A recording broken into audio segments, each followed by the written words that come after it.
ثم جعلناك على شريعة من الأمر فاتبعها ولا تتبع أهواء الذين لا يعلمون.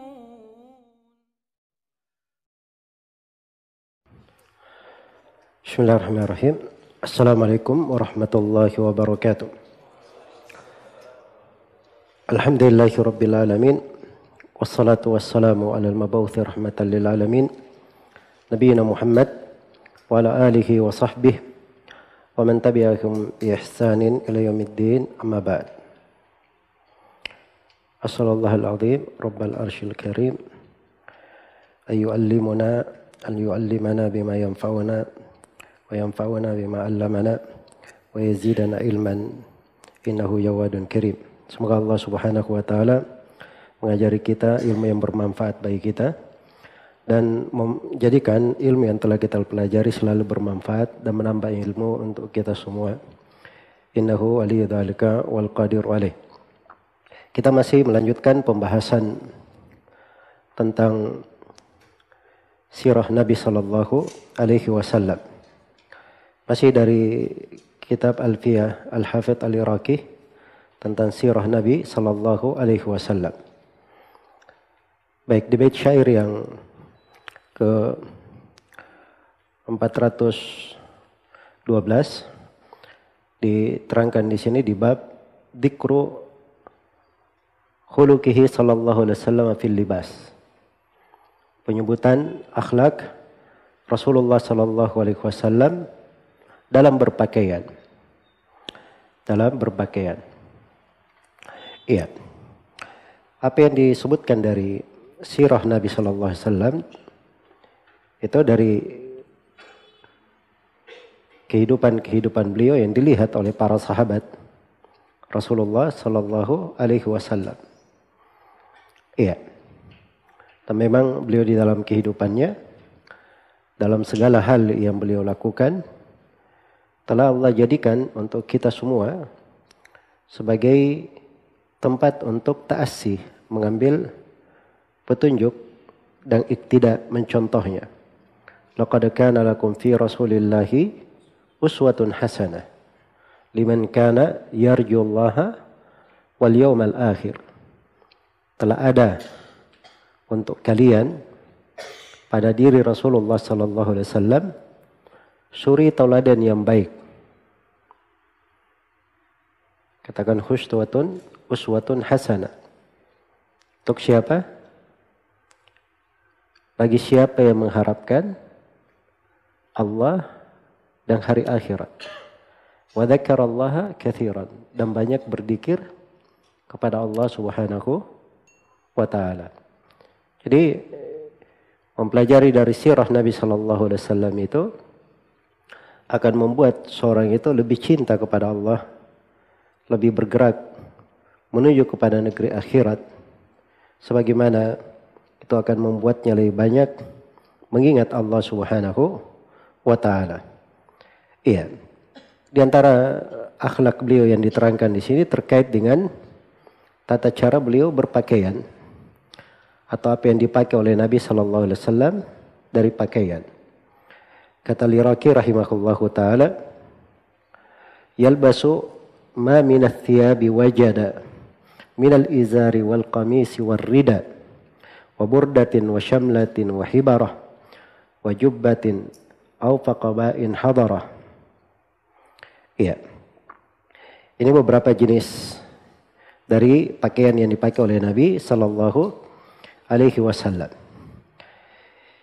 Iya.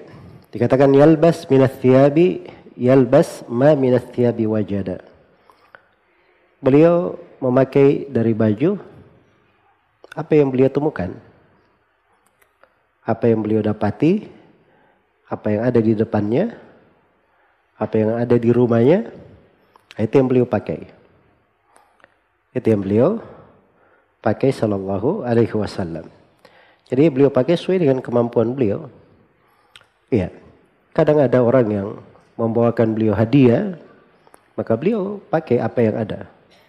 Kadang ada dari kain yang memang merupakan milik beliau, maka beliau memakai apa yang merupakan miliknya sallallahu alaihi wasallam. Iya.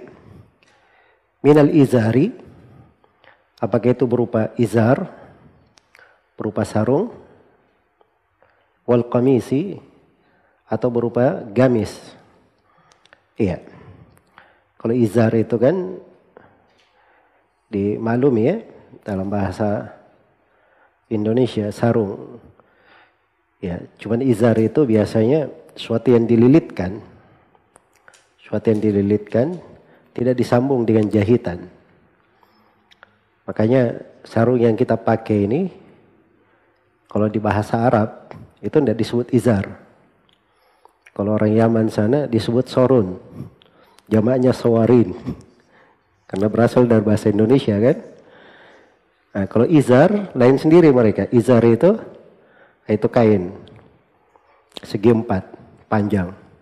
Nanti dililitkan, dia dipakai bersarung, tapi antara dua ujungnya tidak bersambung. Antara dua ujungnya tidak bersambung. Jelas ya? Jadi beliau memakai izar. Kemudian beliau juga memakai qamis. Iya, memakai gamis. Gamis itu yang kita maklumi bersama ya. Baju yang dipakai, baju yang punya belahan di dalamnya, yang kepala masuk dari situ dan lengan juga masuk dari situ. Jadi kalau ada baju yang padanya ada belahan, bisa masuk kepala di situ dan kedua tangan juga ada tempat masuknya, itu yang disebut apa? Disebut gamis. Qamis namanya. Jelas ya? Dan qamis ini di dalam bahasa Arab seperti itu didefinisikan. Seperti itu didefinisikan. Ya mungkin beda kalau sekarang kita melihat ya di berbagai penduduk negeri ya beda. Misalnya di gamis seperti misalnya ini kan gamis juga. Jelas ya? Gamis. Ini kadang dipakai di sebagian negara-negara Arab. Kadang ada sebagian yang memakai dengan bentuk yang lain, tapi sama juga. Ada kepalanya masuk, ada tangannya apa? Keluar. Ya. Demikian pula ada gamisnya orang Pakistan misalnya. Ya, walaupun dari sudut model-model mungkin beda ya, tapi hakikatnya dia di penamaan disebut sebagai apa? Disebut sebagai gamis. Baik. Kalau penyebutan sarung, bahwa Nabi SAW itu pakai sarung, itu disebut di dalam banyak hadits ya. Itu disebut di dalam banyak hadits. Dan itu adalah pakaian yang dimaklumi. Baik. Kalau terkait dengan gamis, qamis, maka ini disebutkan oleh istri Nabi SAW, Ummu Salamah, kana ahabbu athiyabi ila Rasulillah SAW al-qamis. Iya. Bisa juga dibaca kana ahabba athiyabi ila Rasulillah SAW al-qamisu. Jadi gamis itu adalah baju yang paling disukai oleh Nabi sallallahu alaihi wasallam. Disukai oleh Nabi sallallahu alaihi wasallam. Mungkin ada yang bertanya, kenapa baju yang paling disukai? Ya, mungkin saja karena itu adalah baju yang paling gampang dipakai. Paling gampang dipakai. Jelas ya? Jadi kalau seorang pakai kemeja misalnya kan lama dikancing-kancing dulu. Kalau gamis bisa dimasukkan, masuk semuanya. Ya mudah ya untuk memakainya. Jelas ya? Dan gamis juga biasanya itu lebih fleksibel di dalam bergerak. Lebih fleksibel di dalam bergerak. Itu lebih daripada orang yang menggunakan sarung. Lebih fleksibel daripada orang yang menggunakan sarung. Baik, karena itu disebutkan bahwa baju yang paling disenangi oleh Nabi Sallallahu Alaihi Wasallam itu adalah al-qamis. Baik. Kemudian dikatakan di sini warrida, dan beliau juga memakai rida. Beliau juga memakai rida. Rida itu adalah sesuatu yang diletakkan di atas kedua bahu. Iya. Itu baju-baju atau dari jenis pakaian yang dipakai untuk melengkapi pakaian yang sudah dipakai. Dia pakaian luar, tambahan.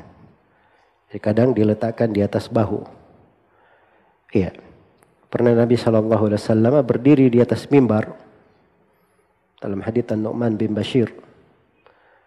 Lalu beliau berkata, "Andartukumun nar, saya peringatkan kalian dari api neraka." Beliau ulangi berulang kali. Sampai kata Nu'man, tadinya beliau punya rida di atas bahunya, rida itu jatuh ke lantai. Saking kerasnya beliau berucap seperti itu. Andai kata digambarkan, maka itu suara Nabi kedengaran oleh orang-orang di pasar juga. Saking kerasnya Nabi SAW mengucapkan hal tersebut. Saya peringatkan kalian dari api neraka. Baik. Jadi maksudnya bahwa Nabi SAW juga memakai rida. Dan itu dari pakaian yang berjalan di tengah orang-orang di masa itu. Baik. Kemudian di sini dikatakan waburdatin. Dan beliau juga memakai burdah. Ya. Beliau juga memakai burdah. Baik.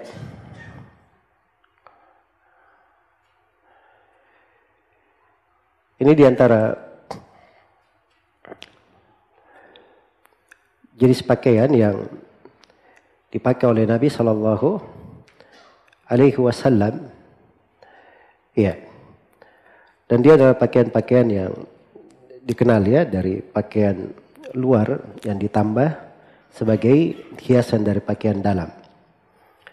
Kemudian wasyamlatin. Dan beliau juga memakai syamlah. Ya. Memakai syamlah. Syamlah ini juga dari apa namanya? Jenis pakaian berupa kisah, baju. Biasanya dia dari bulu atau dari bulu domba atau dari rambut hewan. Iya. Dan syamla ini sama, dia dipakai untuk menutupi pakaian luar yang telah ada. Baik. Wahibarah. Hibarah ini jenis dari baju terbuat dari katun atau dari katan yang bergaris-garis. Dan ini dibuat di Yaman. Biasanya dibuat di Yaman. Iya. Wajubbah. Jubbah sudah bahasa Indonesia, jubah. Iya. Beliau juga kadang memakai jubah. Ya. Apakah itu dari bulu maupun yang semisal dengannya. Au faqobain, atau dia memakai qoba. Qoba itu adalah baju yang dipakai di atas baju. Kain yang dipakai di atas baju. Ya. Baik. Jadi ini jenis dari nama-nama pakaian luar ya. Burda, syamlah.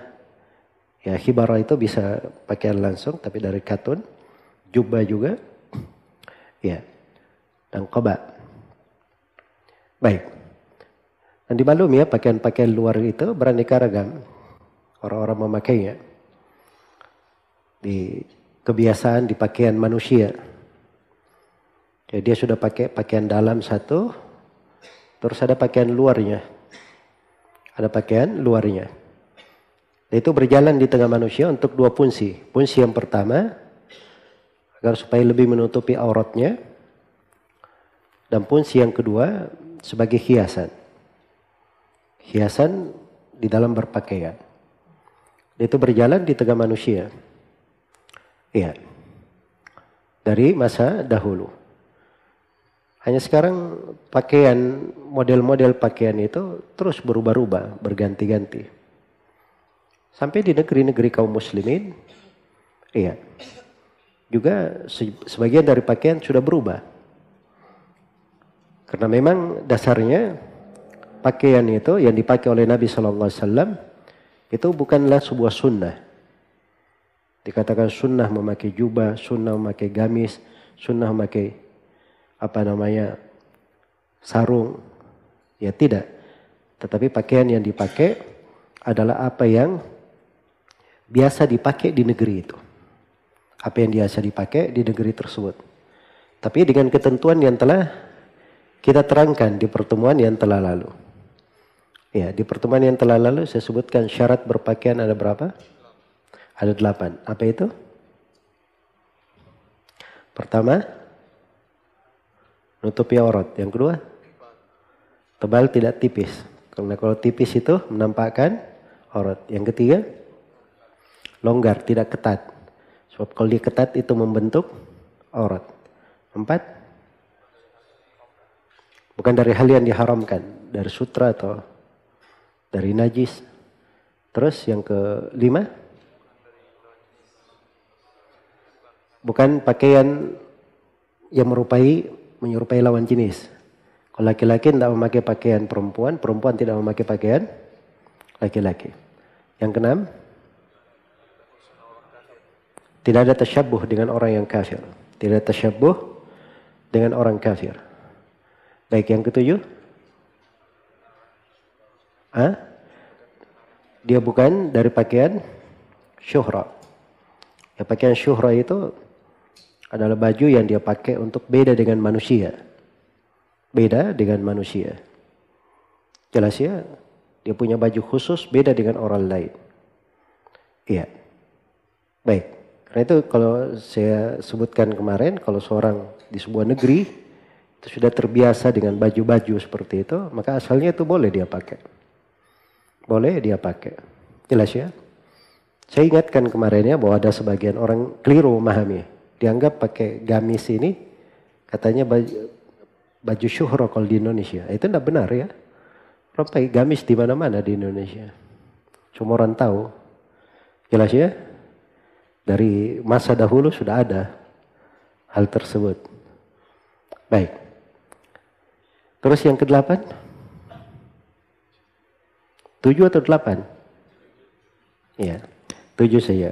Baik. Mungkin sebagiannya kalau mau dirinci dari apa yang saya terangkan tadi bisa dijadikan 8. Cuma dibuat 7 nggak ada masalah. Jadi itu 7 syarat berpakaian. Kalau terpenuhi syarat itu, syah berpakaian. Tidak ada masalah. Iya. Seorang boleh pakai sarung, boleh pakai baju koko, boleh pakai kemeja. Ya. Jelas ya? Tapi kalau dia pakai celana panjang itu ada yang tebal, ada yang tipis, ada yang longgar, ada yang sempit. Nah, itu jenis-jenisnya aja yang beraneka ragam. Iya. Jadi kalau sudut pakaian itu sendiri, Nabi dilihat ya, pakaian itu banyak yang dipakai oleh Nabi. Tidak dikatakan bahwa semua pakaian ini sunnah. Jadi yang berkata sunnah pakai sarung. Jelas ya? Sunnah pakai sarung. Jadi pernah saya ingat di Yaman itu, padahal masyarakat Yaman itu masyarakat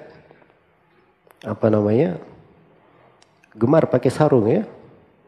Di berbagai tempat itu, berbagai kabilah, malah acara-acara besar, dia pakai sarung. Ya. Sarung Yaman tadi yang saya sebut. Jelas ya? Nah, suatu hari ada murid yang berkata kepada Syekh Mukbil, ya Syekh sekarang musim panas. Mari kita terapkan sunnah pakai sarung.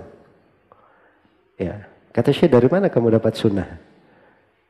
Saya sendiri enggak mengatakan bahwa itu sampai kepada apa? Derajat sunnah. Tapi kalau seorang memakainya enggak ada masalah. Bagus saja kata Syekh. Jelas ya? Jadi itu pemahaman para ulama terkait dengan cara berpakaian. Iya. Ini itu ada sebagian pemahaman keliru ya pada sebagian kawan-kawan kita. Jadi kalau misalnya dia sudah taklim, sudah ngaji, itu seakan-akan ada atribut tertentu. Jelas ya? Sampai ada kata ikhwan, dia baru taklim keluar dari masjid, dibilangin sama penjual baju, kamu ini belum jadi salafi. Kalau udah pakai atribut paling tidak minimal 3/4 katanya. Atribut 3/4. Ya, maksudnya baju gamis Pakistan yang sampai ke paha itu. Nah, ini tidak benar ya, itu lebih contoh, lebih cocok dengan bahasa para pedagang. Ya. Kalau bahasa syariat tidak seperti itu ya. Baik, jadi ini yang diterangkan oleh Al-Hafidz Al-Iraqi rahimahullah. Ya, di dalam pakaian Nabi. Kemudian kata beliau, "Laisa aidan hullatan hamra'a fazadaha bi husnihi sana'a." Ya, wala bisa aidan humlatan hamra'a fazadaha bi husnihi sana'a. Dan Nabi SAW juga memakai hullah merah. Hullah itu baju luar ya, dan dipakai berhias. Biasanya dipakai untuk menyambut tamu. Dipakai untuk menyambut tamu. Iya. Dan ini juga menunjukkan kepada kita bahwa tamu itu diantara salah satu cara menyambutnya, memuliakannya. Ya, seorang ketika menyambutnya itu dengan pakaian yang bagus. Dengan pakaian yang bagus. Jadi kalau dia tahu ada tamu yang mau datang, dia pakai baju bagus. Untuk apa? Menyambut tamunya. Iya, supaya tamunya bergembira dengan kedatangannya. Kecuali kalau orang yang datang itu sifatnya bukan tamu, orang mengetuk rumah. Ya, kadang kan kita seperti itu. Ada orang mengetuk rumah, kita tidak tahu siapa yang mengetuk rumah. Ya, keluar pakaian biasa aja. Begitu buka pintu ternyata tamu. Ya, jelas ya. Nah, maka ketika dikatakan itu tamu, bagus kalau dia mengganti dengan pakaian yang lebih bagus, yang lebih cocok, ya, untuk menyambut tamunya. Jadi Nabi SAW kadang memakai hullatan hamra, hulla yang merah. Fazada bi husnihi sana. Ya, maka dengan indahnya hulla beliau ini, pakaian yang beliau pakai ini, itu bertambah keindahan pada Rasulullah Sallallahu Alaihi Wasallam. Iya, semakin kelihatan bagus dengannya Nabi Sallallahu Alaihi Wasallam. Baik.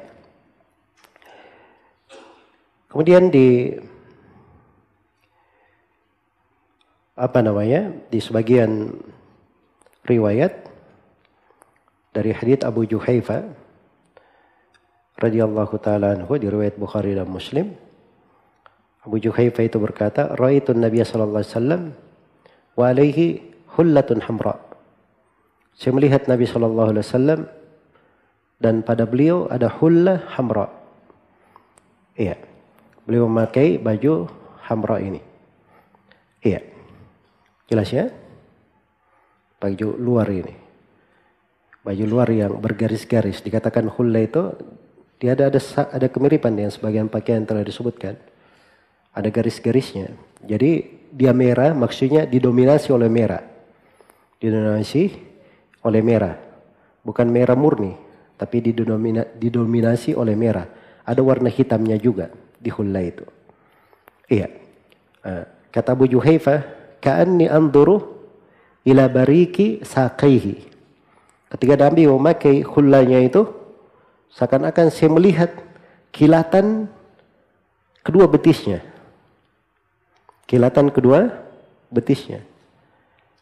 Saya mau bertanya sekarang. Jadi Nabi sudah memakai baju, terus memakai hullah, terus masih dilihat kilatan betisnya. Betisnya tertutup kain atau tidak? Saya tanya, dari pandangan Abu Juhaifa ini, kira-kira baju Nabi itu bajunya menutupi betis atau tidak? Jawabannya tidak. Dia kata betis tertutup. Ya. Abu Juhaifa tidak bisa menghikayatkan betisnya mengkilat. Itu menunjukkan putihnya betis Nabi Sallallahu Alaihi Wasallam. Dan ini dalil ya tentang bagaimana berpakaiannya Nabi. Nabi itu tidak menurunkan pakaiannya isbal sampai menutupi mata kaki. Tidak. Tapi beliau angkat kainnya. Sampai betis Nabi masih dilihat oleh siapa? Abu Juhaifa radhiyallahu taala anhu. Baik. Kemudian kata beliau, wa rubba martadal kisa'a wahdah laisa alaihi ghairuhu wa lam ya'duhu. Ya. Baik, saya perbaiki qafiyahnya, bacanya.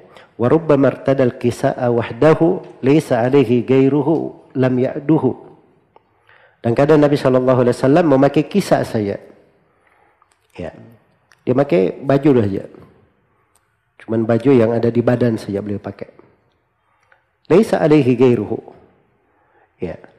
Tidak ada hal yang lain. Tidak ada hal lain yang dipakai oleh Nabi sallallahu alaihi wasallam. Baik. Jadi ini kadang terjadi ya pada Nabi sallallahu alaihi wasallam, beliau cuma memakai kisah dan beliau tidak memakai yang lain. Lam ya'duhu. Iya. Tidak ada dari kain yang melewati kisah itu. Cuman kisah saja yang dipakai oleh Nabi. Baik, wa rubbama kana al-izaru wahdah. Dan kadang yang beliau pakai cuma sarung saja. Laisa alaihi ghairuhu bi uqdah. Tidak ada ya sesuatu selain pun. Ya. Tidak ada sesuatu apapun selain itu yang mengikatnya. Jadi beliau hanya memakai sarung ya biuqdah, dengan beliau ikat maksudnya. Laisa alaihi ghairuhu, tidak ada pakaian yang lain. Ini menunjukkan bagaimana kehidupan Nabi ya. Nabi itu sallallahu alaihi wasallam di dalam berpakaian, beliau pakai apa yang ada di rumahnya.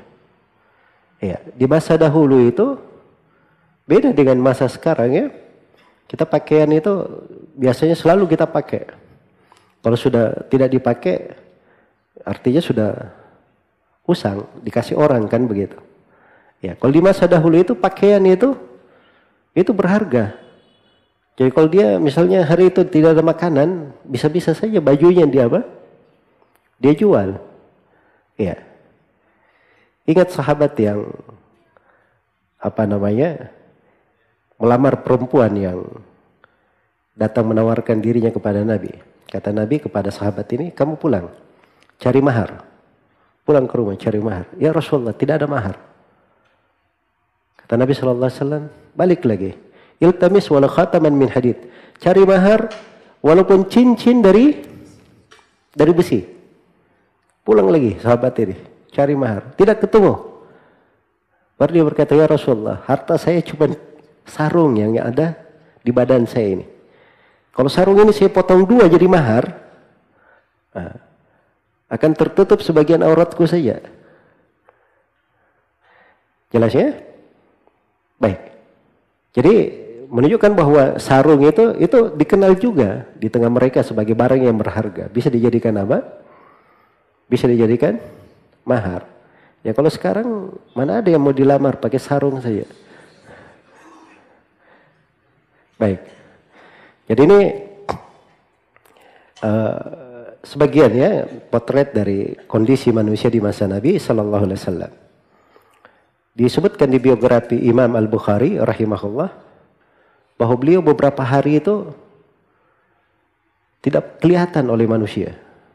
Tidak tampak sama sekali beberapa hari. Maka oleh ahli hadits dicari Al-Bukhari, di mana dia? Ternyata beliau bersembunyi di sebuah rumah. Iya. Bersembunyi di sebuah rumah.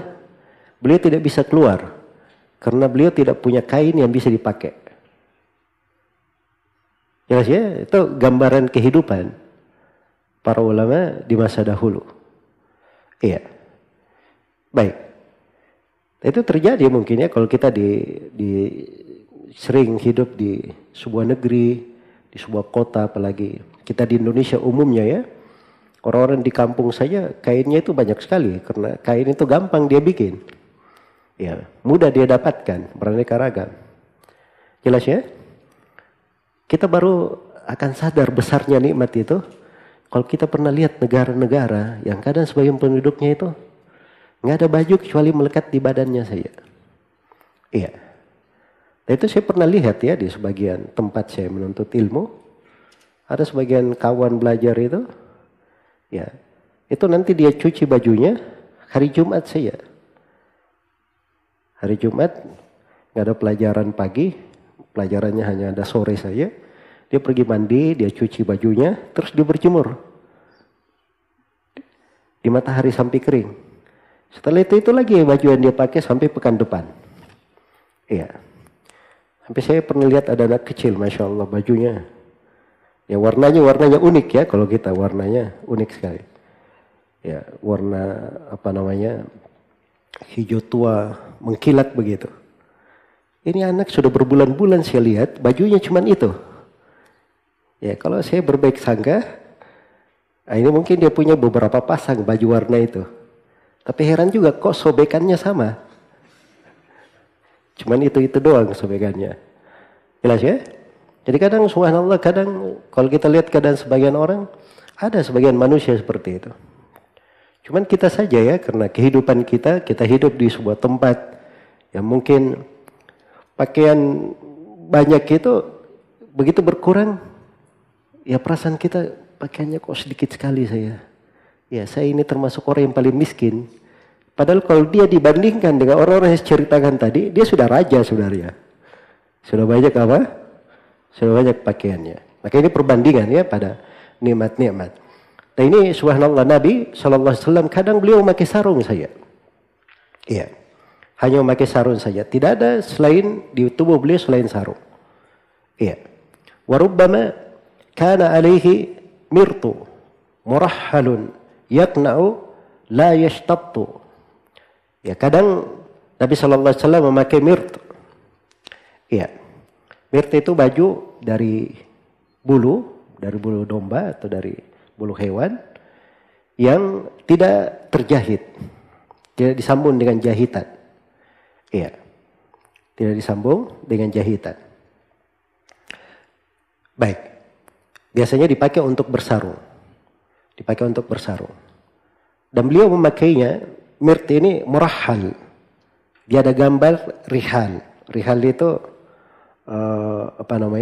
pelana-pelana kendaraan. Nah, itu ada gambar pelana kendaraan. Ya, jadi ini menunjukkan kalau ada kain bergambar itu nggak ada masalah. Sepanjang gambarnya bukan gambar makhluk bernyawa. Nah ini haditsnya di riwayat Bukhari Muslim ya, terkait dengan hal ini. Iya, di hadits riwayat Bukhari Muslim. Yaqna'u la yashtattu. Iya. Beliau berselimut dengannya, berkerudung dengannya. Iya. La yashtattu. Tidak melewati kadar yang terbatas. Maksudnya cuma dia pakai pada hal yang sekedar menutupinya saja. Sallallahu alaihi wasallam. Kemudian dikatakan warubbama shalla bi thawbin wahidin multahifan bihi bighairi zaidi. Warubbama shalla bi thawbin wahidi multahifan bihi bighairi zaidi.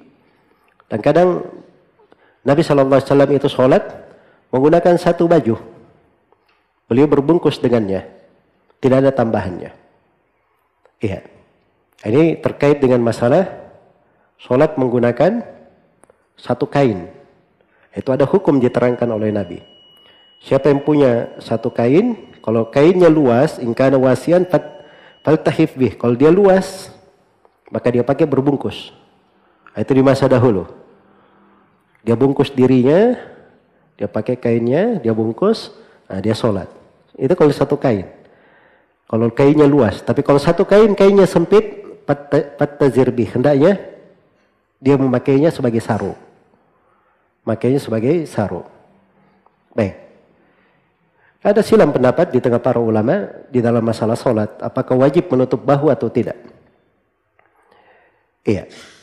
Yang benarnya wajib menutup bahu. Sebab Nabi SAW mensyaratkan hal itu. La yusalli ahadukum wa laysa ala atiqaihi syai'. Jangan salah seorang di antara kalian sholat dan tidak ada kain yang menutupi dua bahunya. Jadi asalnya seperti itu.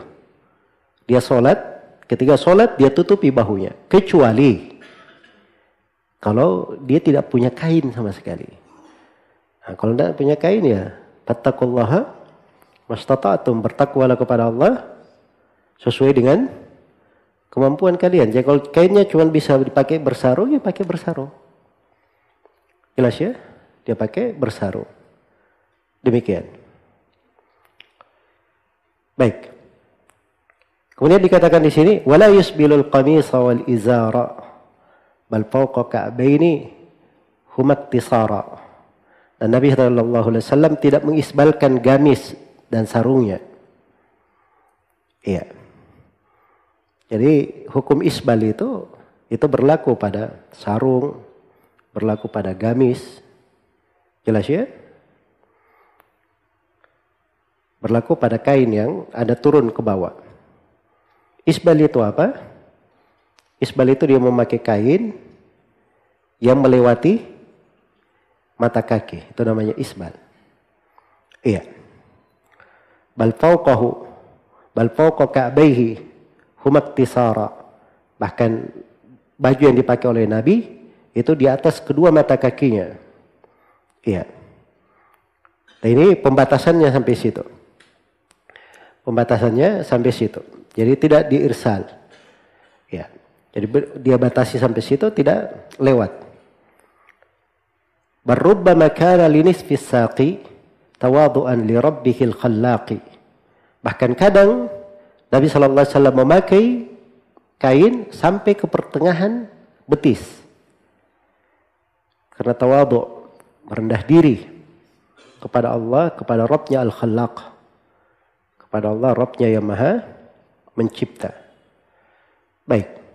Ini terkait dengan masalah isbal. Baik, kita dengarkan dulu adzan salat Isya, kemudian kita lanjutkan sedikit.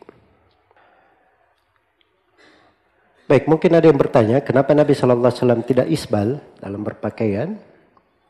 Jawabannya karena Nabi melarang dari hal tersebut. Di dalam Sahih Al-Bukhari, Rasulullah sallallahu alaihi wasallam bersabda, "Ma asfala minal ka'baini minal izari fa finnar." Apa yang melewati mata kaki dari sarung itu tempatnya di neraka. Dan di Sahih Muslim, Rasulullah sallallahu alaihi wasallam bersabda, "Thalathatun la yukallimuhumullahu yaumal qiyamah." Ada 3 orang. Ya Allah tidak berbicara kepadanya pada hari kiamat. Maksudnya tidak dibicarai dengan pembicaraan rahmat. Membuatnya bergembira. Wala yanzuru ilaihim. Dan Allah tidak lihat kepada mereka. Maksudnya di pandangan rahmat. Wala yuzakkihim. Dan tidak disucikan. Walahum adabun alim. Dan untuk mereka siksaan yang pedih. Ada 3 orang. Siapa 3 orang ini?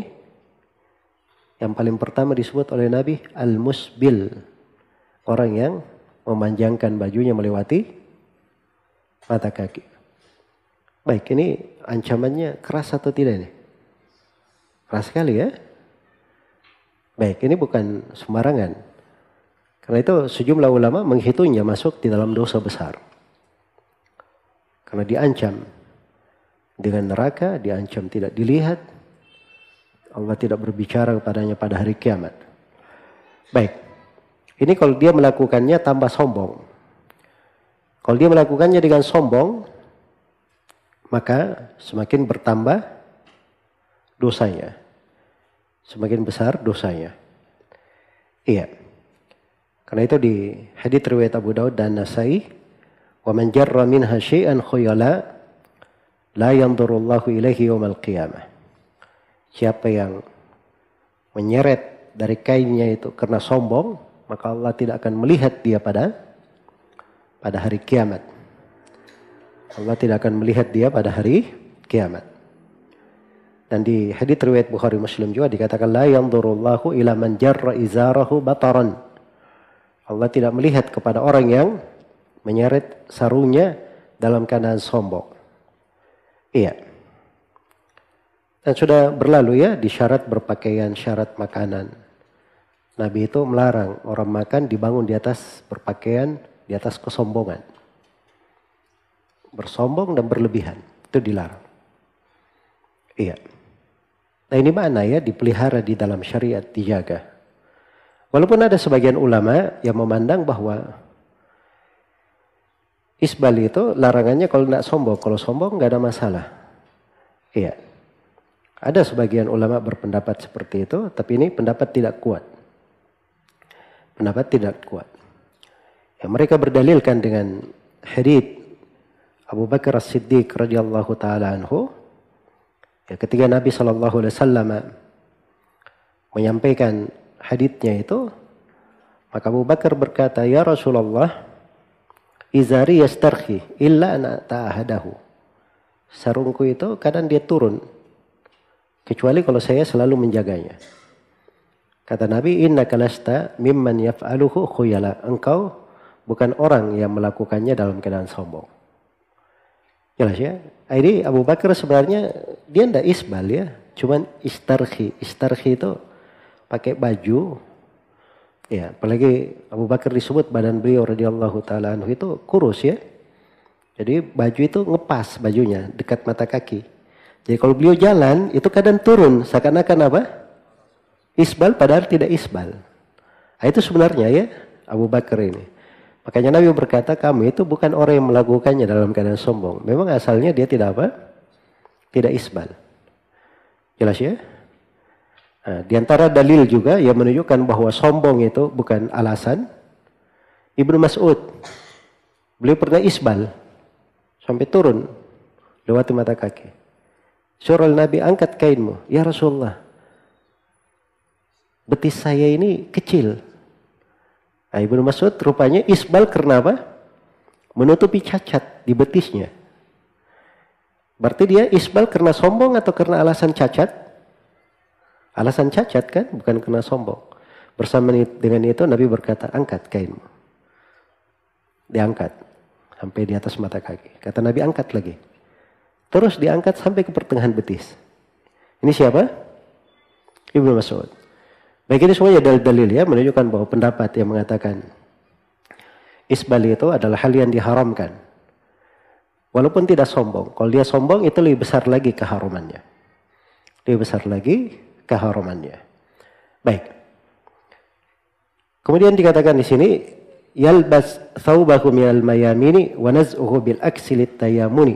Beliau memakai bajunya dari arah kanan dan melepasnya sebaliknya. Ya. Kebalikan dari arah kanan itu. Karena Nabi sallallahu alaihi wasallam itu dikatakan dalam hadits riwayat Bukhari dan Muslim, karena Nabi sallallahu alaihi wasallam yu'jibuhu tayammun bi tana'ulihi wa tarajjulihi wa tuhurihi wa fi sya'nihi kulli. Nabi sallallahu alaihi wasallam senang menggunakan kanan-kanan dalam bersendalnya, di dalam bersisirnya. Jadi kalau sisir pun beliau sisir kanan dulu. Iya. Jelas ya? Sama kalau cukur, mau cukur mulai dari apa? Kanan dulu. Ya. Itu dijaga, dipelihara. Pakai sendal juga, sendal apa? Kanan dulu. Itu sunnah dijaga. Demikian pula dalam bertaharah dan di dalam segala perkaranya. Nabi memulai dengan apa? Memulai dengan hal yang kanan. Nah, kebalikannya kalau dilepas dimulai dengan apa? Kiri. Kalau dilepas itu kebalikannya. Dan datang sebagian riwayat tentang hal itu. Kemudian perlu diingat ya, kalau seorang memakai baik ini akan datang mungkin di pembahasan memakai sendal nanti. Baik, kemudian dikatakan di sini, kanat lahu milhafatun masbughatu bi za'faranin aw bi warsin yumbatu. Dan Nabi itu punya milhafah masbughah. Beliau punya milhafah yang dia pakai untuk berselimut, dan itu masbughah. Dicelup dengan warna. Ya, dicelup dengan za'faran atau wars. Ini dua jenis wangi-wangian ya. Yumbatu, yang berasal dari tumbuhan. Yang berasal dari tumbuhan. Baik. Jadi terkait dengan masalah memakai milhafa, ini juga dari hal yang dibolehkan dilakukan di sini oleh Nabi sallallahu alaihi wasallam. Baik. Sebagaimana yang diterangkan oleh penulis di sini.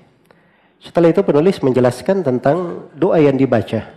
Apa bacaan doa ketika seorang itu selesai berpakaian atau ketika dia ingin memakai pakaian, itu ternyata ada doa yang diajarkan oleh Nabi sallallahu alaihi wasallam. Dikatakan di sini, yaqulu indal lubsi bil lisani alhamdulillahilladzi kasani ma yasturul aurata min libasi ma'tajammuli bihi fin nasi. Ini beliau bahasakan sebuah hadits ya. Beliau bahasakan sebuah hadits dari Nabi Shallallahu Alaihi Wasallam tentang doa yang dibaca ketika seseorang itu berpakaian. Dan di sini tidak diterangkan tentang warna pakaian ya.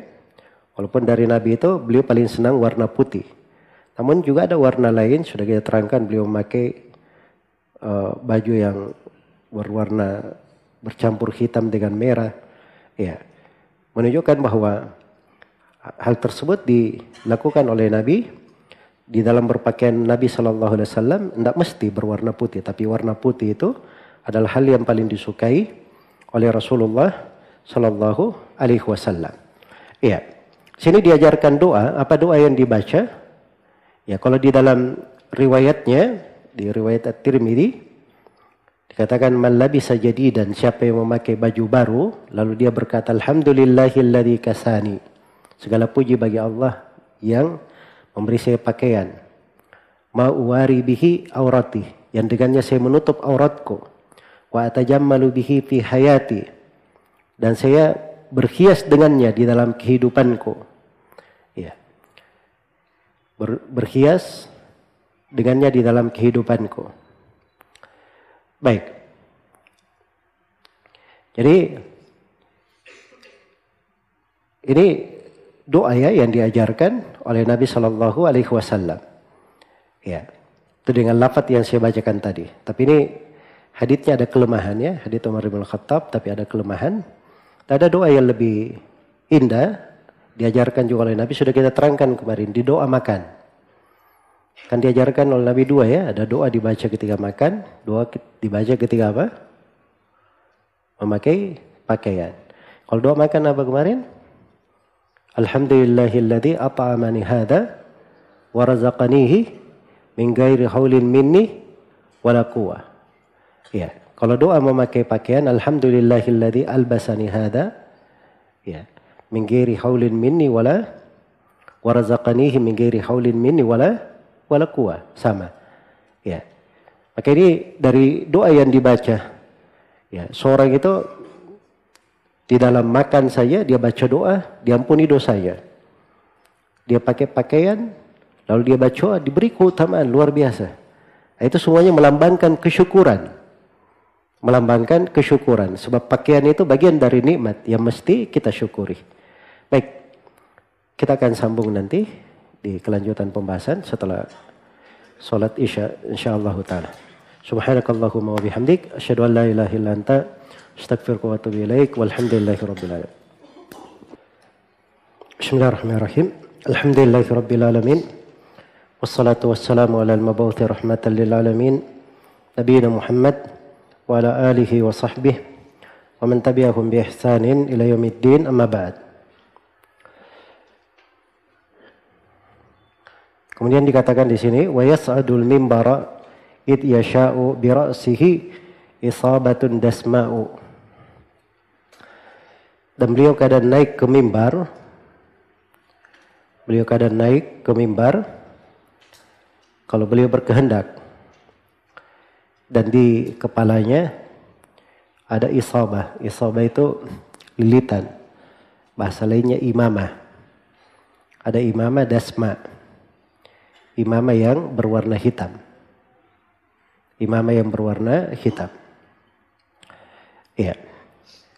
Jadi isabah, imamah itu sama ya. Artinya sesuatu yang dipakai di atas kepala. Sesuatu yang dipakai di atas kepala. Baik.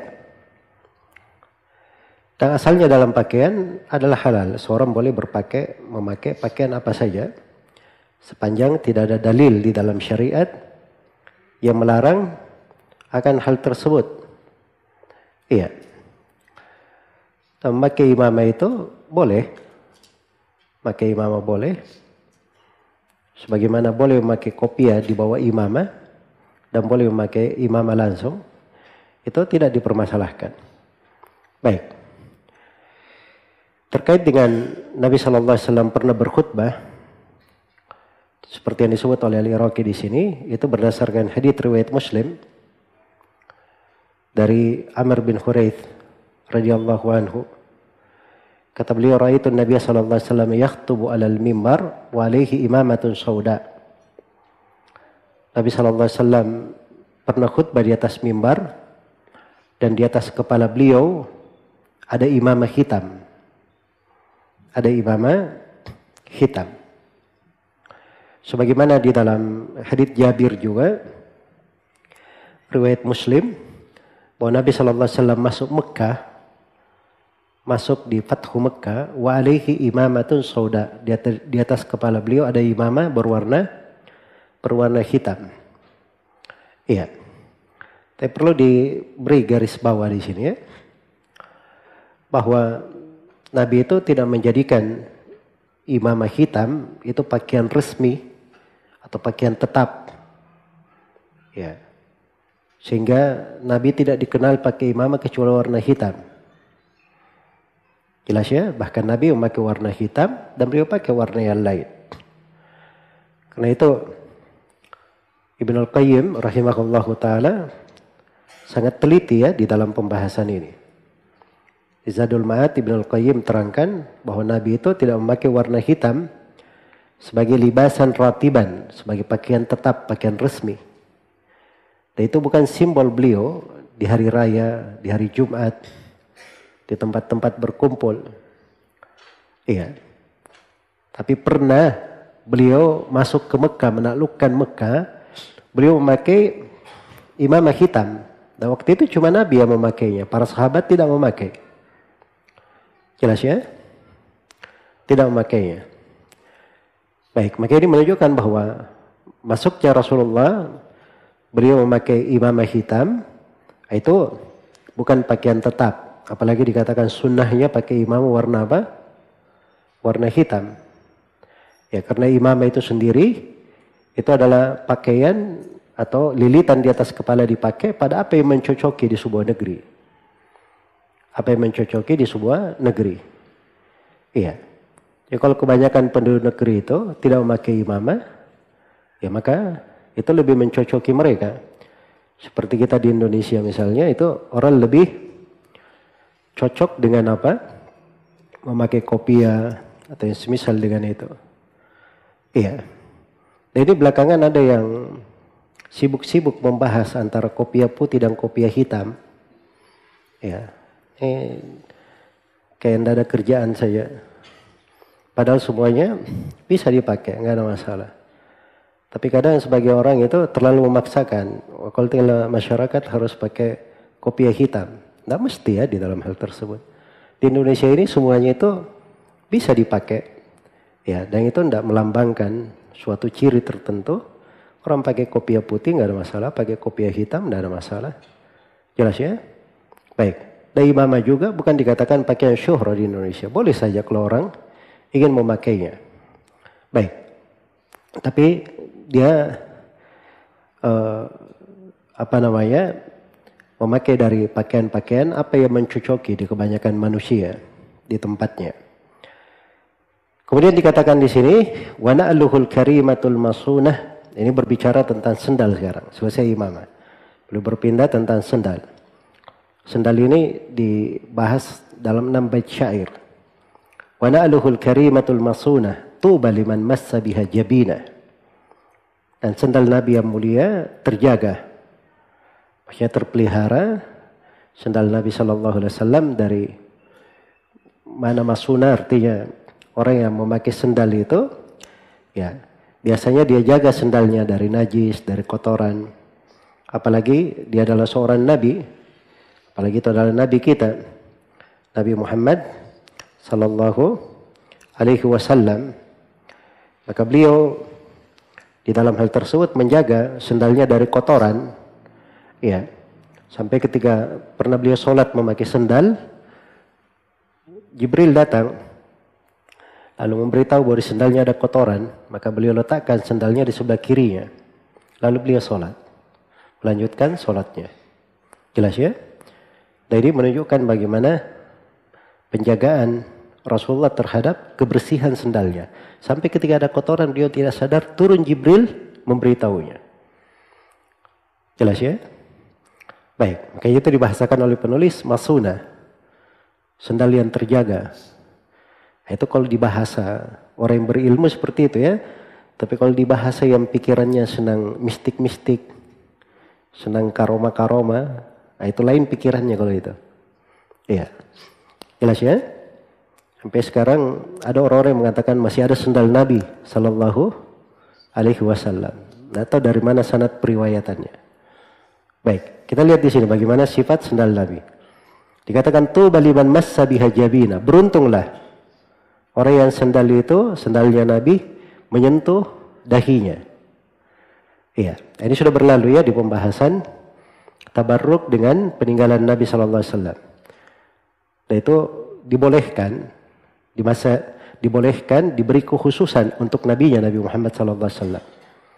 Dari bekas minumnya, dari rambutnya, ya bahkan dahaknya, ya dijadikan oleh Allah padanya keberkahan.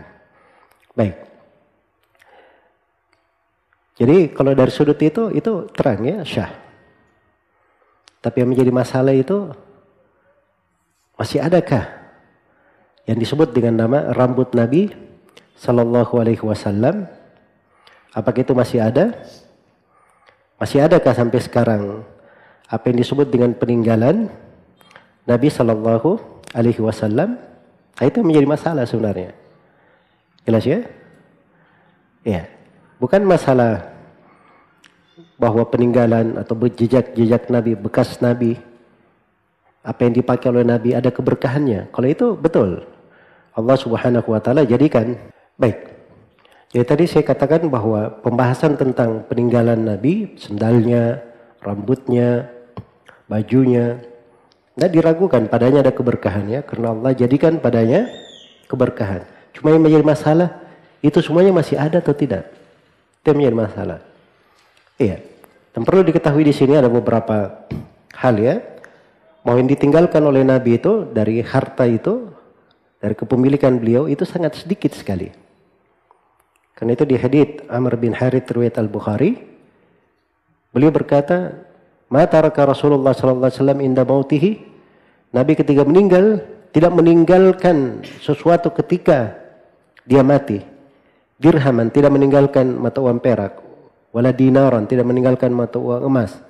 Wala abdan, tidak meninggalkan seorang budak. Wala amah, tidak meninggalkan budak perempuan. Wala syai'an, tidak meninggalkan suatu apapun. Kecuali illa baglatahu al-bayda.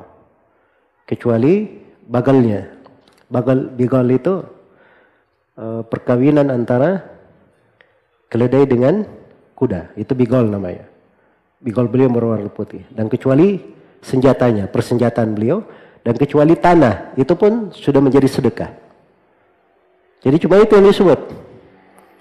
Kemudian yang kedua, datang di dalam hadits Ibnu Umar riwayat Bukhari Muslim, bahwa cincinnya terkait dengan cincin Nabi. Tapi kan ada cincin dari perak, akan kita baca nanti. Ya, setelah Nabi meninggal itu dipegang oleh oleh Abu Bakar. Setelah Abu Bakar dipegang oleh Umar. Di masa Utsman, ya dipegang oleh Utsman, tapi cincin itu jatuh di sumur Aris. Ya, cincin yang tulisannya Muhammad Rasulullah. Setelah itu tidak diketemukan lagi.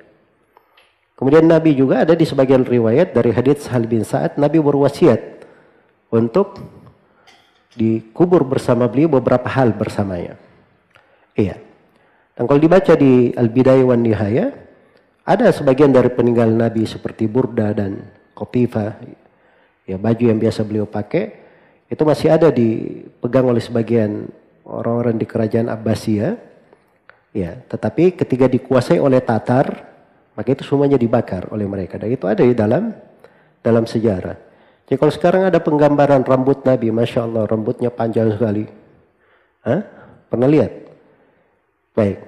Dan kemarin ribut-ribut ya. Beberapa helai rambut Nabi katanya diambil di mana, dimasukkan di kaca. Dan antiknya orang-orang ini, ya, yang ada keberkahan itu rambut Nabi, bukan kaca. Ini kacanya dicium. Itu terbalik namanya ya. Dan itu adalah hal yang keliru. Andai kata itu syah rambut Nabi. Tapi menjadi masalah, siapa yang memastikan bahwa itu adalah rambut Nabi Sallallahu Alaihi Wasallam. Baik. Kemudian dikatakan di sini, di oleh penulis tentang sendal ya. Laha kibalani bisairin wa huma sibtiyatani sabatu sya'rahuma. Jadi sendal ini punya 2 kibal. 2 tali. Ya, sendal ada 2 talinya. Bisairin dipakai berjalan. Dan 2 ini sibtiyatan. 2-nya sibtiyatan. Artinya dia dari kulit berbulu. Ya, sabatu sya'rahuma. Tapi bulunya sudah dihilangkan. Makanya dikatakan sibtiyah. Iya. Datang di dalam sebagian riwayat bahwa sendal Nabi itu punya 2 tali. Demikian pula di masa Abu Bakar, demikian pula di masa Umar. Kemudian di masa Utsman cuma 1 tali di masa Utsman radhiyallahu taala anhu. Ini menjelaskan kepada kita fikih para sahabat. Para sahabat itu mereka tidak memandang suatu sunnah harus 2 tali. Jelas ya? Tapi mereka lihat ini sendal dipakai oleh Nabi Shallallahu Alaihi Wasallam. Ya, sebagaimana umumnya manusia memakai sendal kan begitu. Dan dia bukan ketentuan sunnah. Dikata itu sunnah, maka Utsman tidak mungkin akan menyelisihi Rasulullah, Abu Bakar dan Umar kan begitu. Ya, menunjukkan bahwa yang dipahami oleh para sahabat 2 tali itu bukanlah suatu hal yang bersifat sunnah. Tapi itu umumnya manusia dia pakai sendal ada 2 talinya atau 1 talinya. Itu berjalan pada apa yang berjalan di tengah manusia. Baik. Kemudian dari sunnah Nabi itu kalau beliau memakai sendal, beliau memakai dua-duanya. Jadi pernah terputus, kalau terputus tali satu sendalnya terputus, maka dia tanggalkan yang satunya. Dia berjalan tidak memakai sendal. Tidak memakai sendal. Dan di sini ada fikih yang ajib ya. Diterangkan oleh Syekhul Islam Ibn Taimiyah rahimahullah. Terkait dengan keseimbangan. Iya. Keseimbangan itu sudah hikmah Allah dalam kehidupan. Makanya di dalam hadits Ibnu Umar riwayat Bukhari dan Muslim sudah berlalu bersama kita. Nahan Nabi sallallahu alaihi wasallam al-qaza. Nabi itu melarang dari al-qaza. Potong sebagian rambut, tinggalkan sebagian rambut. Kan tidak seimbang namanya. Ya kan? Apalagi kalau ini dia potong, ini sebagiannya kena cahaya matahari, sebagiannya masih kena rambut. Itu tidak seimbang namanya. Kemudian Nabi itu melarang seorang duduk antara teduhan dan matahari. Matahari ada teduhan, dilarang duduk di situ. Apakah dia di teduhan semuanya atau dia di matahari semuanya? Jelas ya? Keseimbangan. Sama dengan bersendal di sini. Dia pakai sendal dua-duanya atau tidak dua-duanya? Atau tidak dua-duanya? Jelas ya? Itu katanya di ilmu kesehatan belakangan mereka sebutkan bahwa itu ada pengaruh memang dari sudut apa?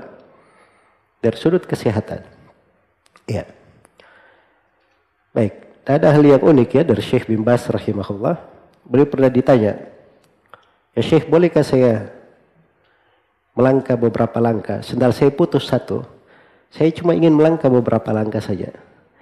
Kata Syekh rahimahullah, kalau kamu bisa tidak menyelisih sunnah Nabi Sallallahu Alaihi Wasallam walaupun selangkah, maka lakukanlah. Nah sunnahnya Nabi, kalau mau pakai sendal, sendal dua-duanya. Kalau tidak, tidak dua-duanya. Jelas ya? Baik. Dan itu dari keteguhan ya para ulama berpegang dengan tuntunan Nabi Sallallahu Alaihi Wasallam. Baik. Kemudian dikatakan di sini watuluha shibrun wa isbi'ani. Baik, panjang sendalnya. Berapa panjang sendal Nabi? Sejengkal ditambah 2 jari. Sejengkal terus tambah 2 jari. Itu panjang sendal beliau. Baik. Warduha mimma yalil ka'bani. Adapun lebarnya mimma yalil ka'bani, apa yang di setelah ka'bani ya. Sab'u asabi'. Jadi dihitung pada 2 mata kaki itu ada 7 jari. Jadi lebarnya begini, 7 jari. Jelas ya? Wa batnul qadami khamsun. Untuk pertengahan kaki itu lebarnya 5. Di atas sendal itu. Wa fawqa da fasittun. Di atasnya lagi itu lebarnya 6 jari. Fa'lami, ketahuilah itu. Wa ra'suha muhaddadun wa arduma bainal kibalaini isba'ani idbithuma. Kepalanya muhaddad, ya telah diberi batasan. Dan lebar antara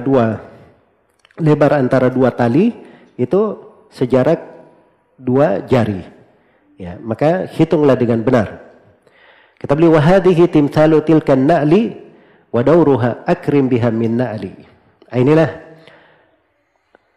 penjelasan tentang sendal Nabi itu dan bagaimana keadaan sendal Nabi itu, betapa mulianya dari sendal yang dipakai oleh Nabi sallallahu alaihi wasallam. Baik.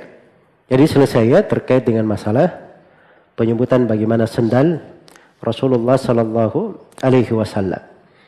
Kemudian setelah itu penulis rahimahullahu taala di sini berpindah menjelaskan tentang cincin Nabi sallallahu alaihi wasallam. Dzikru sifati khatamihi sallallahu alaihi wasallam.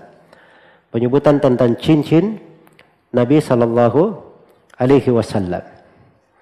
Kata beliau, khatimuhu min fiddatin wa fassuhu minhu wa nakshuhu alaihi nassuhu. Ya. Muhammadun satrun wa rasulu satru Allahu baik. Muhammadun satrun rasulu satru Allahu satrun laisa fihi kubru. Iya. Laisa fihi kubru. Di sebagian cetakan di laisa fihi kasru. Laisa fihi kasru. Baik, cincin beliau terbuat dari perak. Terbuat dari perak. Dan fassuhu darinya juga, dari perak juga. Fass itu apa aja namanya? Cincin, kalau kita cincin ya, ada cincin pakai ada lingkarannya kan. Terus biasanya pada cincin itu melekat sesuatu. Kadang dia bulat, kadang dia segi 4, kadang dia lurus ke atas. Ya macam-macam penggunaannya. Ada yang menulisi sesuatu, ada yang diletakkan batu padanya, ada yang diletakkan hiasan. Itu namanya apa? Yang penting paham ya. Nah, itu fassuhu kalau dalam bahasa Arab. Jelas ya? Nah, fasnya ini, ya atas cincin itu juga terbuat dari apa? Dari perak. Nakshuhu alaihi nassuhu. Di atasnya ada tulisan. Apa tulisannya? Muhammad satu baris, di bawahnya lagi baris, Rasul satu baris, di bawahnya lagi Allah satu baris. Jadi 3. Muhammad, Rasul, Allah. Dan sebagian ulama ada yang mengatakan begitu memang 3 baris tapi ditulis terbalik. Jadi Allah paling atas, Allah, Rasul, Muhammad begitu. Tapi ini pendapat dianggap lemah ya oleh sebagian ulama. Sebab dasarnya tulisan itu dibaca dari atas. Muhammad, Rasul, Allah. Jelas ya? Ya. Penyebutan nama Allah di bawah itu enggak ada kaitannya ya dengan masalah tempat dan seterusnya. Hanya saja memang urutan penulisan seperti itu. Urusan penulisan seperti itu. Baik, tadinya jadi Nabi itu pakai cincin itu hanya ada di Fasih Medina saja. Tidak ada beliau pakai cincin di mana? Di Mekah. Iya. Dan Nabi SAW itu memakai cincin karena beliau perlu untuk stempel. Dikirim kemana? Ke raja-raja atau ke orang-orang yang mau disurati. Nah, biasanya di masa dahulu itu mereka baca surat. Kalau surat itu ada stempelnya. Cincin itu distempel di cincin. Makanya disebut khatam. Jelas ya? Sampai sekarang stempel dalam bahasa Arab disebut apa? Disebut khatam. Baik. Itu tulisannya. Kemudian dikatakan wa fassuhu li batinin yakhtimu bih wa qala la yunqashu alaihi yastabih. Iya.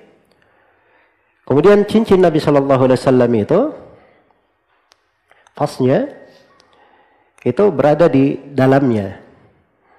Ya, beliau pakai stempel dengannya. Maksudnya berada di dalam tangannya. Jadi beliau pakai cincin itu tidak seperti kita ya. Kalau pakai cincin kan yang tulisan di atasnya kan di atas biasanya kan. Ya, kalau dia pakai batu akik itu kan batunya di atas. Kalau ada tulisan di atas. Nah, ini tidak, Nabi itu cincinnya di dalam, di bawah telapaknya. Ya, karena memang fungsinya untuk dipakai apa? Dipakai untuk stempel. Ya. Baik. Jadi tidak pada atasnya. Wa qala la yunqash alaihi yashtabih. Dan Nabi SAW berkata, jangan ada yang membuat cincin yang semisal dengan itu. Ya, beliau larang bikin cincin yang semisal dengan itu, sebab itu kekhususan beliau. Ya, stempel beliau sallallahu alaihi wasallam. Dan ini menunjukkan bahwa hak pribadi itu dilindungi dalam syariat ya. Ya, kalau ada yang bikin stempel, misalnya ini sudah khususan Nabi, ya memang untuk Rasulullah seperti itu. Jadi kalau ada yang punya stempel misalnya untuk perusahaannya, ya asalnya untuk dia, orang kenalnya dengan dia, maka itu hak orang, jangan dia langgar. Oh kan tidak ada larangan bikin stempel, saya bikin stempel boleh aja. Nah, itu tidak berjalan ya sampai sekarang. Nggak ada yang bisa sembarangan bikin stempel presiden, bikin stempel kantor polisi. Kalau nggak ditangkap nanti. Ya kan? Itu ada kekhususan masing-masing. Baik, karena itu Nabi SAW larang untuk ada seorang pun membuat stempel seperti stempel beliau atau di cincin beliau itu. Yalbasuhu kama rawal Bukhari fi khinsirin yaminin aw yasari. Ini terkait di mana beliau memakai cincinnya. Ada sebagian hadits syah dari Nabi larangan memakai cincin di telunjuk dan di jari tengah. Jelas ya? Makanya riwayat-riwayat yang menjelaskan Nabi memakai cincin itu hanya ada di jari kelingking ini atau di jari manis. Nah, di sini disebut di riwayat Al-Bukhari beliau memakai di khinsir. Ini di mana? Di kelingkingnya. Kanan atau kiri? Boleh di kanan, boleh di kiri dipakai. Nggak ada masalah. Jelas ya? Tapi di kebanyakan riwayat disebutkan dipakai di kanan. Karena itu lebih mencocoki. Apalagi di kondisi misalnya seorang pakai buang hajat, yang tidak cocok dipakai di mana? Di kirinya, bisa mengganggu. Iya, dan bisa juga membuat dia sibuk. Tapi kalau ada kondisi tertentu dia perlu pakai di kiri, boleh saja. Boleh saja untuk hal tersebut. Kata beliau, kilahuma fi muslimin wa yujma'u. Dan keduanya di dalam sahih Muslim. Iya. Dua riwayat kanan dan kiri ada di sahih Muslim. Terus bagaimana mengkompromikannya? Ya, cara mengkompromikannya bi annada fi halatayn yaqa'u. Bahwa itu pada dua keadaan terjadi. Jadi Nabi pernah pakai di kanan, pernah pakai di mana? Di kiri. Au khatamaini kullu wahidin biyad. Atau mungkin Nabi punya dua cincin. Setiap cincin di tangannya. Ada di kanan, ada di kirinya. Kama bi fassin habasyin qad warad. Sebagaimana datang bahwa Nabi buat cincin fasnya itu dari Habasyi. Nah, bukan dari perak ya, tapi dari Habasyi. Nah, jadi ada riwayat Nabi bikin cincin perak atas tempat tulisannya itu perak juga. Ya. Ada sebagian riwayat Nabi SAW bikin cincin Habasyi. Maksudnya dari batu Habasyi. Batu dari Habasyah. Jelas ya? Jadi menunjukkan ada kemungkinan Nabi punya dua cincin. Dan itu tidak masalah ya. Terkait dengan hal tersebut. Baik. Jadi ini hadits-hadits ya. Terkait dengan masalah bagaimana cincin Nabi SAW. Memang ada pembahasan ya. Di tengah para ulama dari sudut ilmu hadits dan selainnya. Tapi secara umum apa yang disebut oleh Al-Iraqi di sini. Ini sudah menggambarkan tentang bagaimana cincin Nabi SAW. Kemudian beliau berbicara tentang kasur beliau. Dikru firashihi SAW. Penyebutan ranjang beliau atau kasur beliau, tempat tidur beliau. Firashuhu min adamin wa hashwuhu lifun. Fala yulhi bi'ujubin zahwuhu. Ya. Firash beliau, hamparan beliau untuk tidur, disebut firash, disebut kasur boleh. Ya, itu dari Adam. Dari Adam. Adam itu jama' adim. Artinya kulit yang sudah disamak. Jadi kasur beliau dari kulit. Hasyuhu, pinggiran-pinggirannya itu leaf. Ya, dari serat-serat pohon kurma. Jadi agak kasar ya di pinggirnya. Fala yulhi bi'ujubin zahwuhu. Ya. Maka apa namanya?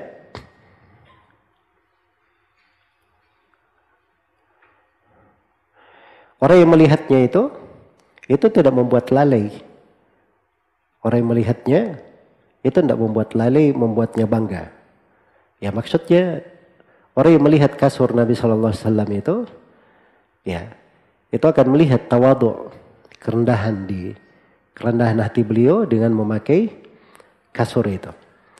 Baik, warubbama nama alal abaati bithinyataini inda ba'din niswati. Dan kadang Nabi Shallallahu Alaihi Wasallam tidur di atas abaa. Abaa itu pakaian perempuan. Ya, kadang beliau tidur di atas pakaian itu, ya, dengan dua thintia atau dua thinyataini, bithinyataini dengan dua thinya.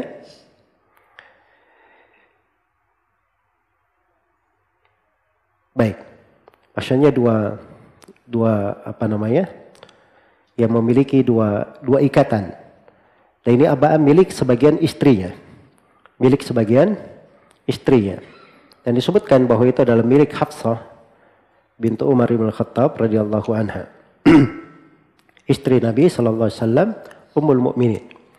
Wa rubbama nama 'alal hasiri, dan kadang beliau tidur di atas tikar, sebagaimana dalam hadis riwayat Bukhari Muslim. Beliau tidur di atas tikar. Iya, ma tahtahu syai'un siwas sariri.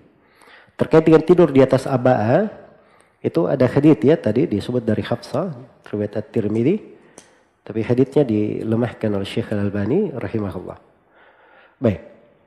Terkait dengan hasir, beliau tidur di atas tikar, ma tahtahu syai'un siwas sarir. Di bawahnya tidak ada suatu kecuali hanya ranjang saja. Ya ranjang cuman hamparannya tikar.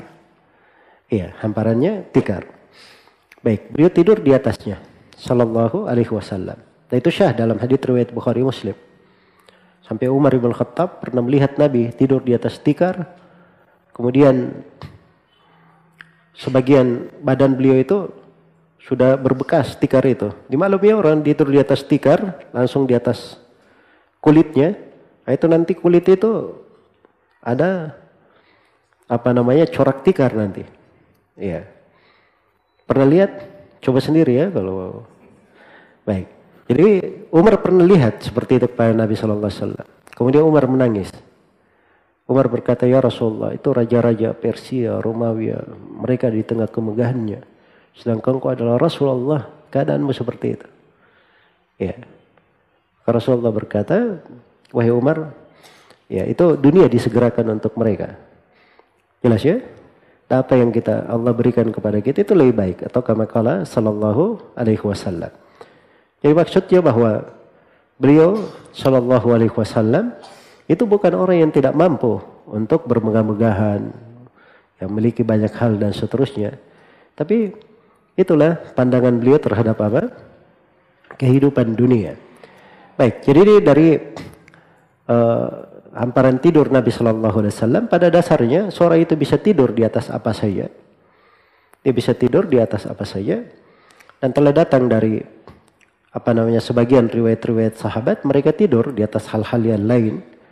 Ya, cuman di sebagian kejadian yang terjadi itu memang di posisi kebiasaan dan kondisi manusia di masa itu. Baik, kemudian bab kita yang terakhir di malam hari ini dikatakan bab dzikru tibihi wa kuhlihi sallallahu wa kahlihi sallallahu alaihi wasallam.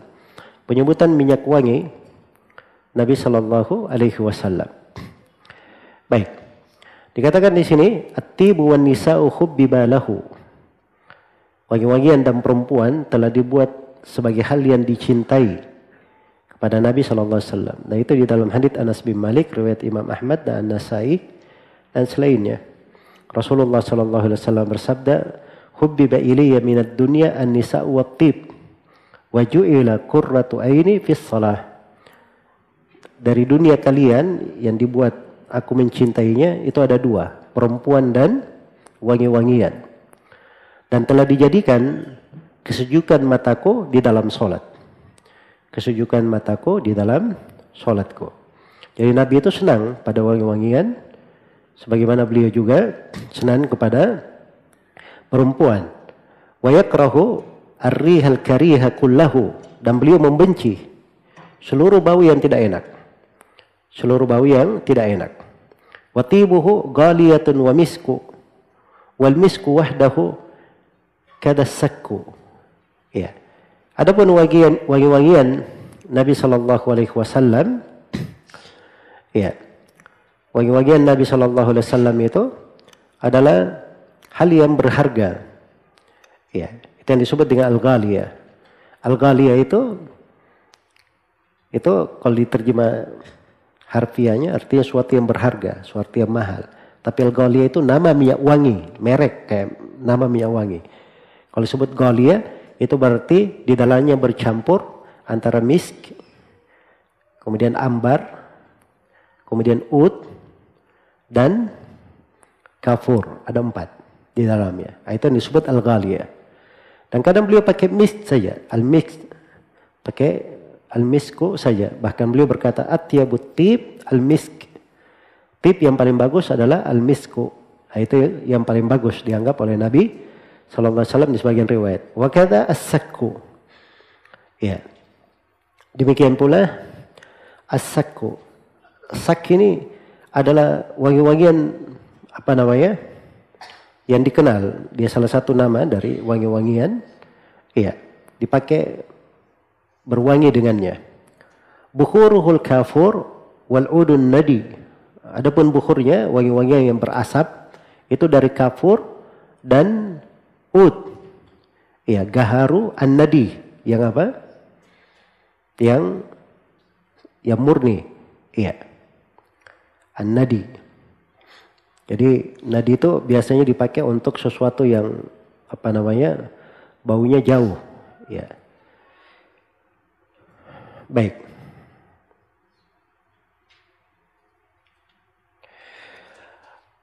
Wa ainahu yakhuluhu. Ini selesai ya tentang wangi-wangian beliau. Wa ainahu yakhuluha bil ithmidi. Adapun mata beliau bercelak dengan ithmid. Ya, bercelak dengan ithmid. Ithmid ini jenis dari celak ya. Jenis dari celak, warnanya kemerah-merahan. Ya. Itu batu, bukan sesuatu yang dijadikan merah begitu, tapi dia dari batu ithmid namanya. Ya. Dan Nabi SAW menyebutkan ya sebagian keutamaan dari bercelak menggunakan ithmid itu untuk mempertajam pandangan, menjaga mata. Iya. Baik. Dan beliau kadang bercelak dengan ithmid, menunjukkan bahwa boleh laki-laki itu bercelak. Iya. Dan ithmid juga datang dalam sebagian riwayat dipakai oleh Nabi untuk ketika akan tidur. Thalathatan fil aini lil itari wa ruwiyatnataini fil yasari. 3 kali pada mata beliau pakai supaya witir, supaya ganjil. Dan diriwayatkan bahwa beliau memakainya 2 kali di sebelah kirinya. Itu ada riwayat ya, tapi haditsnya ada kelemahan. Haditsnya ada kelemahan. Baik. Umumnya boleh seorang itu bercelak, dia pakai celak apa yang mencocokinya. Wallahu ta'ala alam. Baik, dengan ini kita selesai membahas sejumlah pembahasan terkait dengan akhlak Rasulullah secara fisiknya, secara batinnya, bagaimana beliau berpakaian, wangi-wangiannya, kasurnya. Dan insyaallah di pembahasan yang akan datang kita akan masuk di tema baru terkait dengan mukjizat-mukjizat beliau sallallahu alaihi wasallam. Baik. Saya baca beberapa pertanyaan ya. Sudah hampir habis waktu. Apa hukum seorang menggunakan celana yang panjang hingga melewati mata kaki ketika tidur? Ya kalau tidur nggak ada masalah ya, itu orang pakai untuk tidur. Ya, dia turunkan untuk tidur itu nggak ada masalah, bukan berpakaian namanya. Jadi bedakan antara orang yang berpakaian untuk dia pakai dan orang yang memakai sesuatu untuk tidur, itu dibedakan.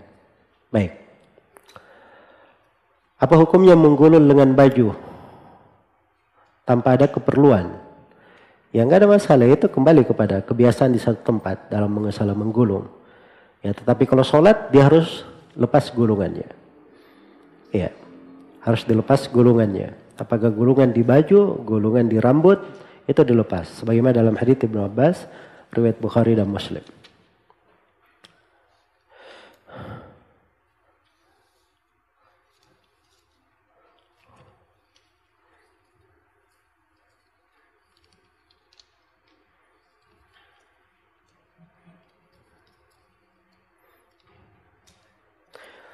Jika celana sholat laki-laki di bagian apa ini? Kemaluan ada bolong kecil yang gelap, apa itu tetap menutup aurat? Ya namanya saja bolong. Kalau bolong itu kelihatan namanya. Jelas ya? Ya kalau dia katakan tetap gelap, itu tidak menutupi aurat ya. Saya nggak tahu bagaimana ininya. Saya membaca sesuai dengan teks pertanyaan.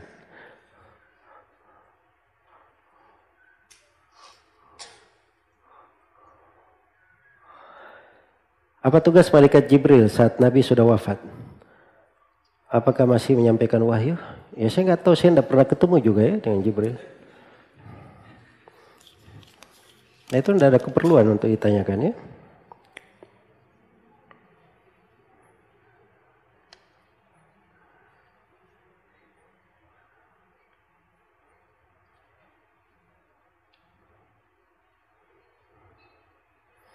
Apa hukumnya mengusap wajah setelah berdoa dan setelah sholat? Ada sebagian ulama yang menguatkan haditsnya, ya seperti Al-Hafidz Ibnu Hajar dan selainnya. Tapi sejumlah ulama yang lain yang membahas hadits itu dari seluruh riwayatnya, itu mengatakan bahwa tidak ada satu riwayat pun yang sahih di situ. Iya, dan saya lebih condong kepada pendapat itu. Tapi kalau dia melakukannya berdasarkan ilmu, dia pernah bahas misalnya pernah kaji, dia pernah baca pembahasan Ibnu Hajar, dia ikut kepadanya, itu silahkan kembali kepada dirinya. Sepanjang dia berpijak di atas ilmu, silahkan.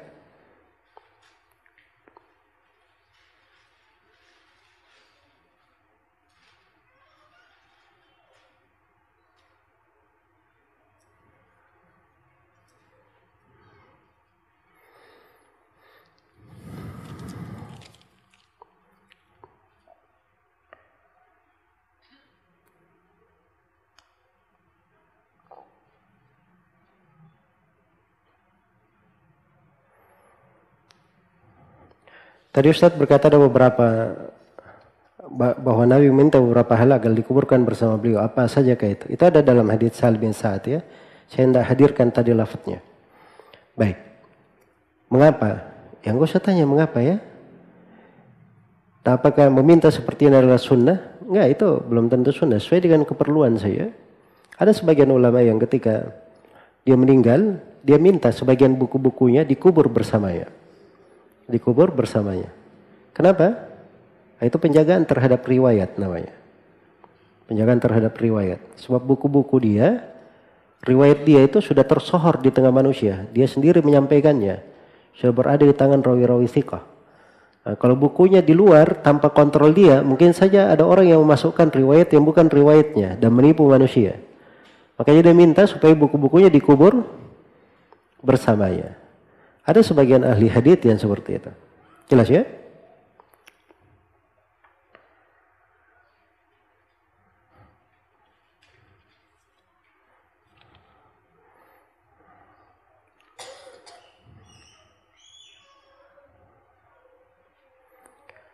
Apakah seorang pegawai yang menerima hadiah dari rekanan perusahaan, dari rekan di perusahaan tanpa diminta, termasuk bentuk riswah?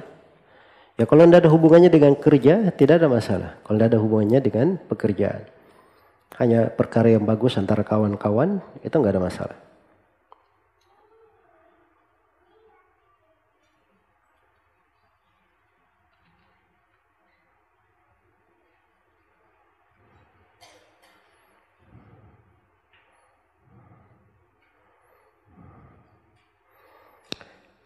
Baik, saya melakukan dosa besar yang hampir mengarah zina. Dan saya merasa menjadi manusia yang paling buruk dan takut menjadi depresi. Setelah itu saya bertobat. Bolehkah saya cerita ini kepada orang tua walaupun ini aib? Saya takut mereka menjadi stres setelah mengetahuinya. Ini tidak benar ya diceritakan kepada orang tua. Sepanjang Allah menutupi sebuah dosa, maka itu kemurahan dari Allah. Seorang jangan menyingkap apa yang Allah tutupi untuk dirinya. Ya, dia tidak ceritakan kepada orang tuanya. Orang jatuh di dalam dosa itu semuanya bisa jatuh dalam dosa. Maka sepanjang dosa itu tidak menjadi sebab suatu aib bagi dirinya. Kalau itu terjadi pada perempuan itu kan aib di pembahasan nikah. Iya, maka sepanjang itu tidak terjadi, maka dia tutupi hal tersebut, itu yang paling bagusnya. Dan itu yang paling dicintai oleh Allah. Maka dia bergembira dengan tobat yang Allah berikan kepadanya dan rasa takut yang dia miliki. Iya. Dan insya Allah ta'ala itu adalah bekal yang baik. Sisa jangan dia singkap suatu tirai yang Allah sudah tutup untuk dirinya. Dia memperbanyak tobat kepada Allah, beristighfar, ya, dan saya nasihatkan supaya segera untuk menikah. Sebab itu obat. Ya, untuk siapa yang jatuh di dalam perbuatan yang seperti ini, itu segera untuk menikah. Semoga Allah memberi taufik kepada semuanya.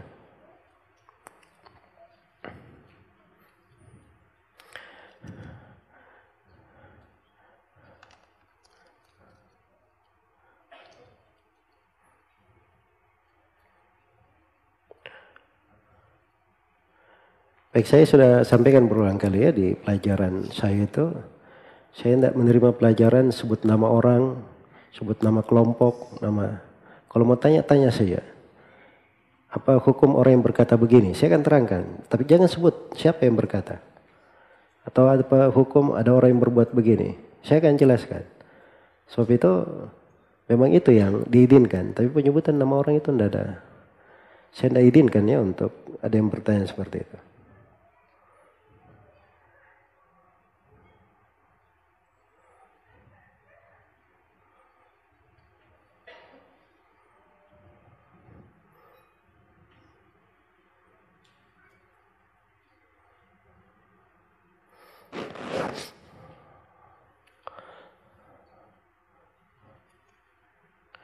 Bagaimana cara sholat malam, sholat tahajud?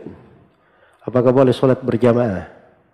Ya, sholat malam, dia lakukan sholat sesuai dengan apa yang dia mampu ya. Dia bisa melakukannya 11 rakaat, bisa melakukannya kurang daripada itu, sesuai dengan apa yang dia mampu. Tapi yang paling bagusnya, sesuatu yang dia continue. Kemudian sholat malam itu berjamaah disyariatkan hanya di bulan Ramadan. Di luar Ramadan tidak disyariatkan. Tidak berjamaah di masjid, tidak pula berjamaah di rumah suami istri. Kecuali kadang-kadang. Kadang-kadang untuk misalnya melatih anak kecil untuk beribadah, sholat bersama. Itu nggak apa-apa. Seperti Nabi pernah sholat bersama Ibnu Abbas, Hudzaifah. Itu kan melatih namanya, mendidik. Tapi kalau terus-menerus, Aisyah sudah berkata bahwa tidak dikenal Nabi itu melakukan sholat berjamaah, sholat malam, sholat tarawih, kecuali di Ramadan saja. Baik.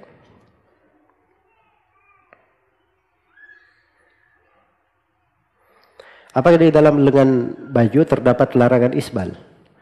Melebihi pergelangan tangan. Tidak ada hadits khusus yang kuat ya dalam hal itu. Isbal itu terkait dengan apa? Mata kaki, itu namanya isbal. Jadi kalau dia pakai lengan ini, lengannya turun sampai ke kakinya, nah itu masalah ya. Baik, tapi kalau cuma melewati pergelangan misalnya, nah kalau dia perlu kan tidak ada masalah. Di sebagian orang kerja itu ada jenis pekerjaan yang dia perlu bajunya itu menutupi tangan. Itu kan ada keperluan namanya. Jelas ya? Dan di sebagian negara memang ada seperti orang-orang Sudan itu kalau pakai itu lengannya agak panjang mereka ke bawah. Itu kebiasaan mereka di negeri itu. Kalau kita kan tidak cocok, ya. Bisa-bisa kalau makan nanti ikut makan juga lengan ini. Baik. Jadi itu mungkin terkait dengan kebiasaan di suatu tempat. Ya, apa yang diperlukan. Dan sepanjang yang saya tahu tidak ada dalil kuat tentang hal tersebut. Wallahu ta'ala alam. Baik, ini mungkin yang bisa disampaikan pada pertemuan ini. Mudah-mudahan ada manfaat untuk semuanya. Dan saya mohon maaf atas segala macam kekurangan. Wallahu ta'ala alam. Subhanakallahumma wa bihamdik. Asyhadu an la ilaha illa anta astaghfiruka wa atubu ilaik. Walhamdulillahi rabbil alamin. Wassalamualaikum warahmatullahi wabarakatuh.